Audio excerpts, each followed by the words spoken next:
Hey everyone, it's Alan over at Cobblers Plus in Denver, and today we've got a pair of Lucchese Caiman boots. They're from the Classics collection that are handmade.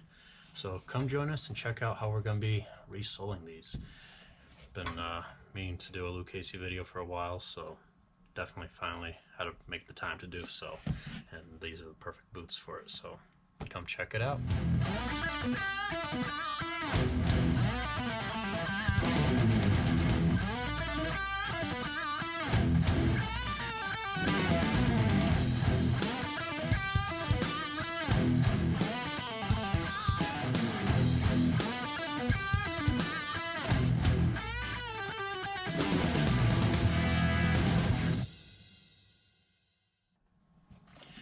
So as I mentioned, I haven't done a Lucchese video in a little while now, so it's definitely well overdue. So I thought it'd be perfect on these ones here. A pair of lighter colored Caimans. The gentleman said they were crocodile, but they're Caiman. So we'll go ahead and get them taken care of. We're going to be putting on the JR John Rendebuck leather sole. This is definitely going to be your highest grade leather, your premium, top of the line, in other words. So definitely a huge upgrade for a pair of these boots. And they have a pretty nice sole from the factory, but you can't beat JR leather for sure. And so that's what we're going to be doing. We're going to start out by removing the top lift. So if anybody ever wondered what this little rubber piece is called, it's called a top lift. So if you ever call your local cobbler or call us and you're asking how much is it to replace heels, most of the time when we're hearing the word heels, we're expecting this to be replaced, the little rubber top lift. So if you're wanting the actual whole heel base replaced, that's a different terminology. It's either heel block or heel base. Now if you were into the heel block or heel base like this gentleman did right here, these are still salvageable without having to remove that whole heel block and everything and replacing it. We take pieces of leather and build it up until it's leveled and then put the new rubber piece on. So we'll be doing that with this pair here today, but we still have to remove the entire heel block regardless to make sure that we can get that sole taken off. If I can get it back off my last here. Still getting used to this last. I'm not a big fan of it. Our other guy's not in today. I might just go ahead and steal that other one back over while he's not here. Since I take a little more time on the work that I do, I ended up giving the other gentleman working here the other last, or jack stand, I mean. Sorry, I'm in here by myself today, but anyways, what was that? Sorry, this one's very squeaky, and unfortunately this particular jack stand I can't oil down because it doesn't have a locking mechanism to prevent it from spinning around. So if I need to be able to put a little pressure or force on something that will easily make the last spin around, I don't want that to happen. So let's double check the thickness here. Okay, looks like it's a 15 iron. We're not putting the beige on, I just want to double check the thickness. It looks like a 15 iron, so, and we always check the thickest point, but before I actually put these on, or the new ones on, I'm gonna regardless double check and see where the pitch is and how it's angled to see if I need to maybe put a thinner one or a thicker one on. 15 iron is kind of that midway point. That's how we measure the thickness, is by irons. 12 iron is a 1/4 inch. 15 iron is a little bit thicker, and then you've got 18 iron, and there's certain materials that will go up into like 24 iron and stuff that are designed more for orthopedic purposes, and those ones we don't really use for heels because that's 1/2 inch thick. So there's kind of no point for having a top lift that thick, basically. I mean, there are some that are like that. There's a Vibram mini lug heel. The original, it's the Vibram 430, and those are about 1/2 inch to 5/8 of an inch thick, I think it was. And yeah, those ones definitely need to be a little bit on the thicker side, but you don't want to do it on this pair of boots. It looks kind of funny when you got big, chunky, thick piece of black rubber, you know. So, not gonna mess with that too much. Anyways, for anyone first time watching, a lot of you may already know what this is. This is what's called a heel pry right here. It's a tool that's slightly curved just a little bit, and it's semi-beveled right there, so it's not too sharp, but it's sharp enough where we're able to get in between material and start separating it like we are right now, and then we're able to pry things up, just like this heel block right here. This one's a lot easier to take off. Some of these are just a nightmare to try to remove. That one just made my day, basically. Alright, so I've got this other heel block off, got them all marked up with what ticket they go with and everything, and it's time to go ahead and remove the sole. Had enough time for that turpentine to do its magic, so I'm just going to start cutting into the stitches here. So I'm using a rip knife like this here, and it separates the sole from the welt.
Alright, so we'll start breaking it down.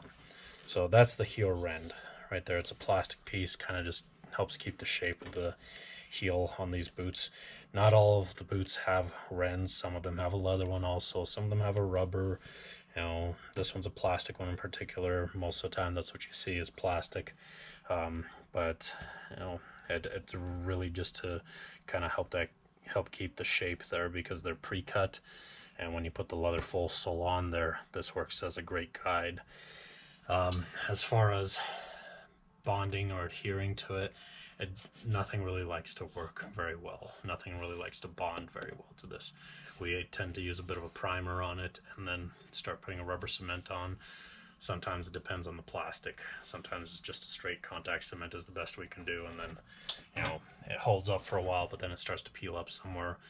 It's just aesthetics, unfortunately, at that point. You know, there's nothing that's going to happen where it's going to fall apart. If you see it on your boots, if you notice that rend is coming unglued, like right here, it's coming unglued a little bit there. Let me see if I can get in here with the heel pry, just like that. Sorry about all the interruptions, but where was I? Oh, talking about the rend here. So, I mean, as far as the rend goes, you know, glue is only going to do so much. For what you're relying on is strictly the nails back here is what holds it in place very well, at least the sole portion of it, and so definitely very important.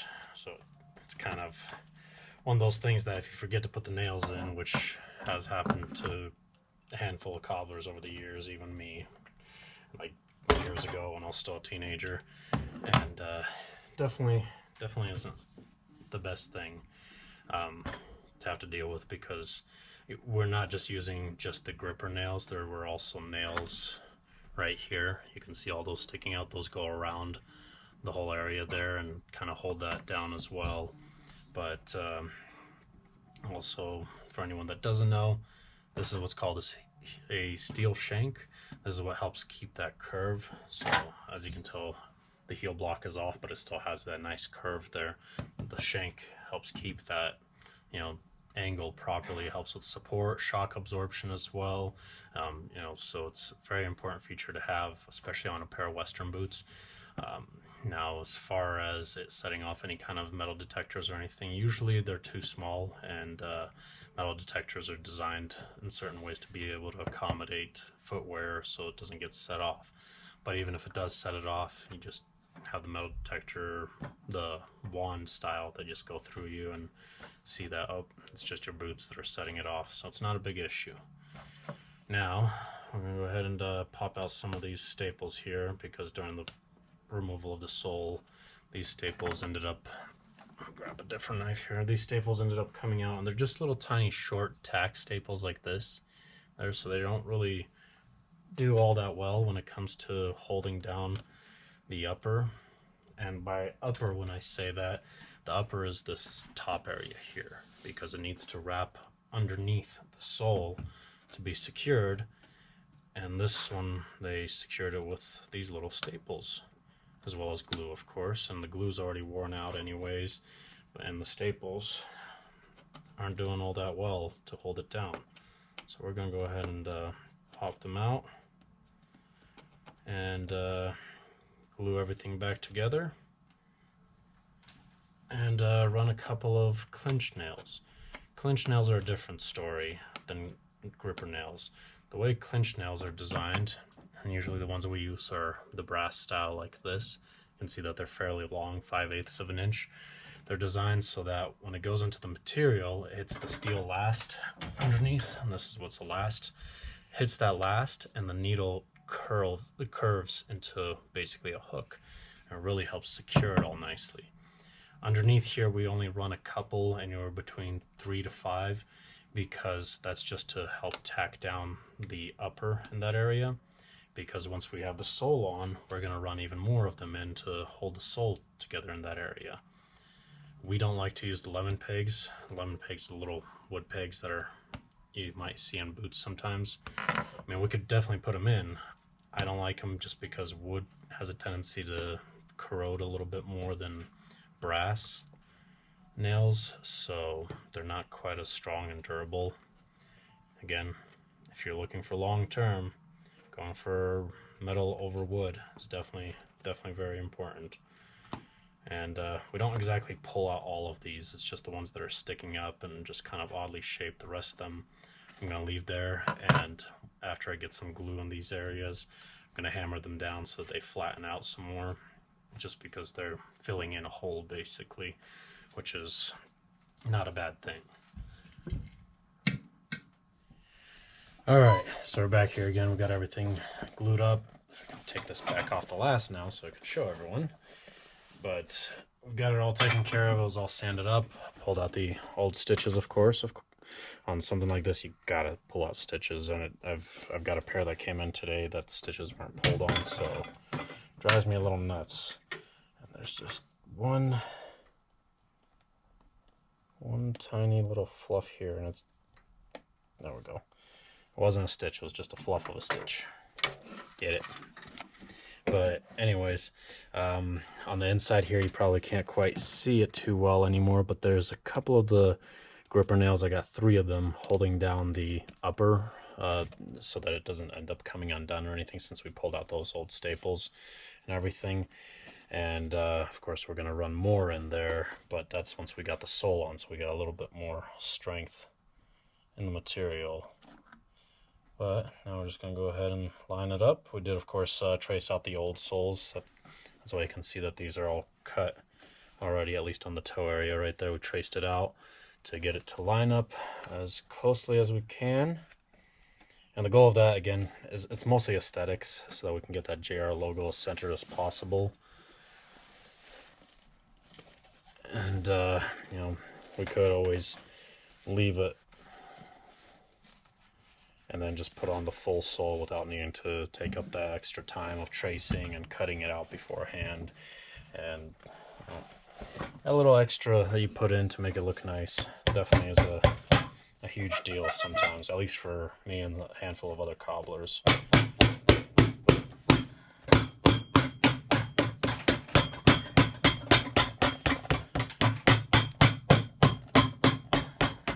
I did just pull this out of the oven, so it's nice and warm right now. Gotta make sure I put the other one back in the oven so it starts heating up. And I'm gonna run this over to the press because of our new setup and everything, and we're still trying to finish up certain setting up. I'm not gonna quite bother with the press and showing how that's done. A lot of you have seen my previous videos, or if you want to go back and look at them, I've showed a handful of times how that press works. So it's going to end up pressing out the heel area first, then right here in the arch area to roughly about the ball of the foot, and then a little bit more of the ball of the foot area, and then finally the toe area. So that allows any of the bubbles to kind of move forward instead of getting trapped inside. Eventually the bubbles will disappear, but if you say have a rubber sole going onto a midsole, for example, that method in particular is very beneficial when you have sections at a time that you do, and it pushes all the bubbles outward. And that's how we like to do it usually. Our press just pushes downward like this here instead of upside down. Some cobblers, they have one of those presses that pushes down like that, where ours goes the opposite direction. Allows us a little more flexibility of using specific type of glues that may end up being a little runny and get on the uppers. It's not the issue in the case of this particular adhesive we use. It's just a contact cement, and we shouldn't have any problems whatsoever with it. So I'm going to run this to the press while it's still warm, put it on there, and then get ready to do the other sole. And when it's time to sand out or trim out, I'll meet you back here then. So we'll see.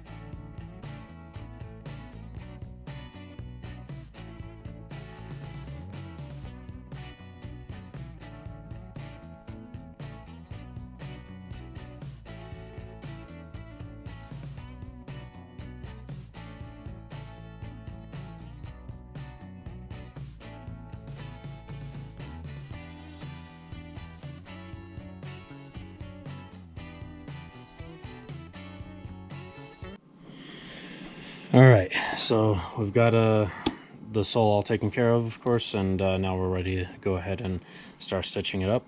However, I did forget to mark up the heel and sand that out. Luckily, we're not stitching behind this point, so no harm done. Otherwise, I'd have to stop this and go ahead and sand it out beforehand.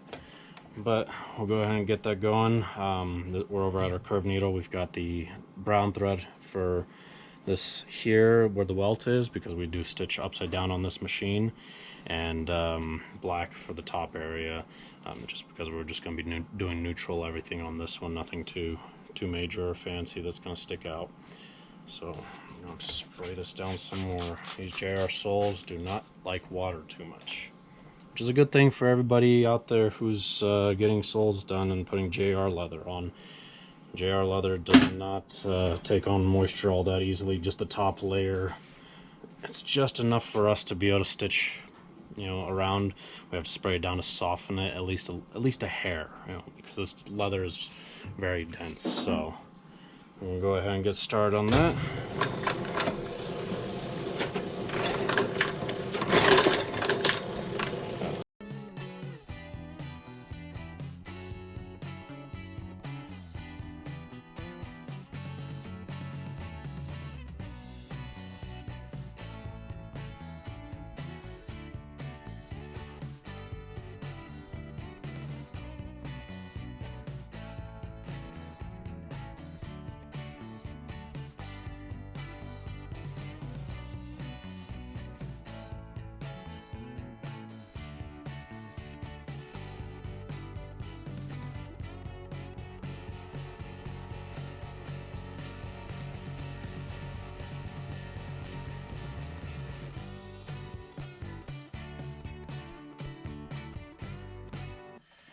Alright, so we're back here again. I've gone ahead and ran all the nails in the arch area around the back here.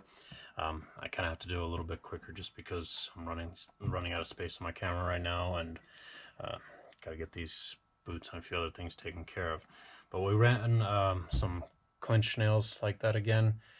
They, like I've explained it before plenty of times, they go in there and just turn into a hook basically, and so this whole arch area is secured. Even though it's not stitched, it's going to hold up very well, you know, even without having the stitches coming all the way back here.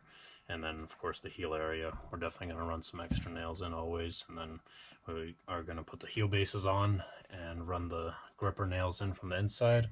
Gripper nails are, oh, lost that one there. Gripper nails are like this here. They have little rings that go around it, and so once they go in, they grip very well and kind of grab onto the material. And we're going to do that with our heel wheel. If you want to check out some of my other videos, I've shown it before a few times, but you know, we're going to go ahead and get that taken care of. As I said, I'm running out of space on my camera here, and I got to get these things going along with a few other things today. So let me go ahead and continue on, and I'll see you back here in just a minute. Alright, so we're back here again. Went a little further on ahead, and so we've got the heel bases, everything's all nailed in, and did the edge dressing, the top lift. I've sanded out the bottom here, so now it's ready for some cream polish on the bottom. I was going to try out something a little bit different. I'm going to be doing the Saphir Beauty Cure, that stuff there, in the cinnamon color. See how it turns out. Since we're kind of sticking to at least a somewhat neutral-ish color, might as well see what's going on with the lighter colors like this on here.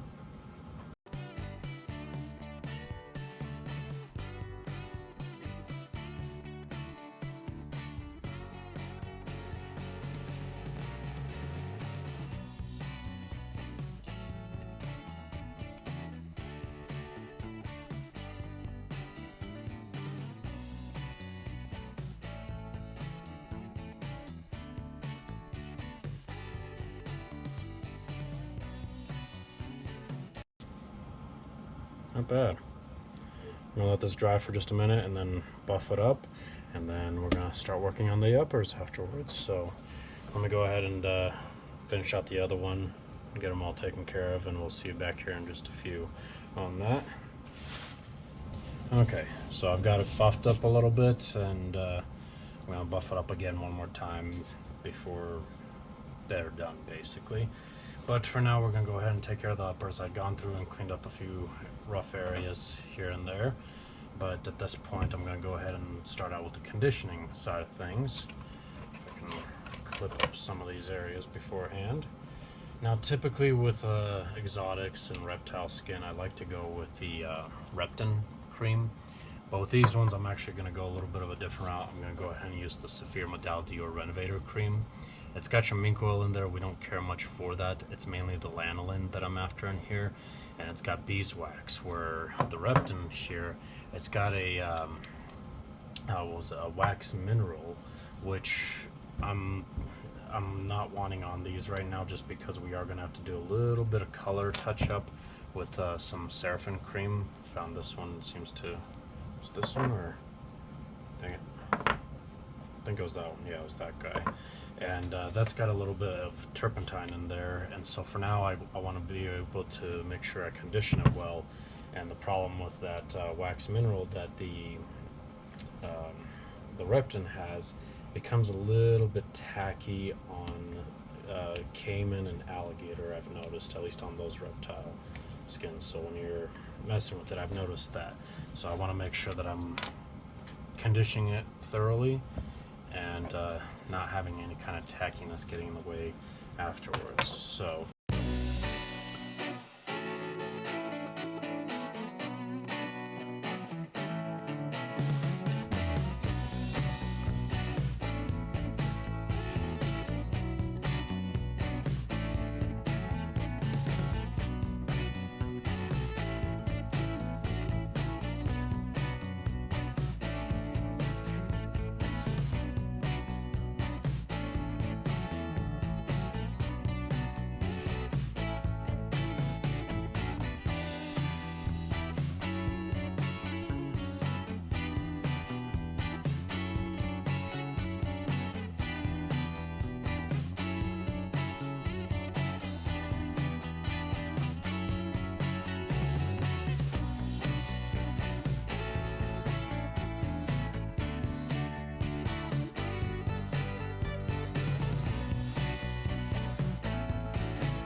fairly good. Can you guys tell? It's shinier after the buffing. Don't know if you can tell in the video or not.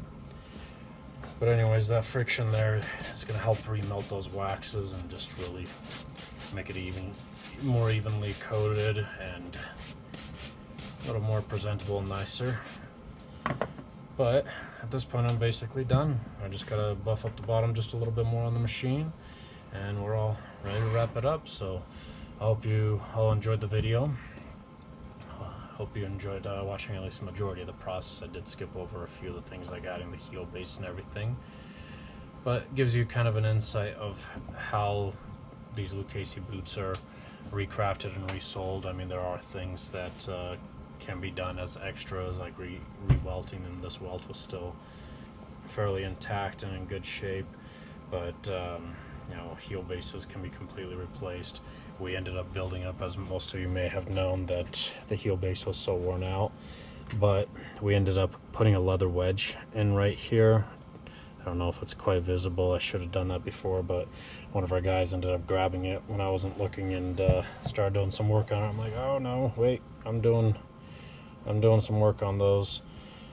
And yeah, but I've got the little wedges in there. I just don't know. Try to move my hat. It's just a small wedge there, you know, and it might not even be caught on the camera. But typically, if you wear it into that heel base, doesn't always mean you have to have the whole heel block or heel base replaced completely. It works out great, you know, with the build-ups, and those heel bases can be replaced if you want it to, but it's not always needed. Anyways, at this point, I'm basically done.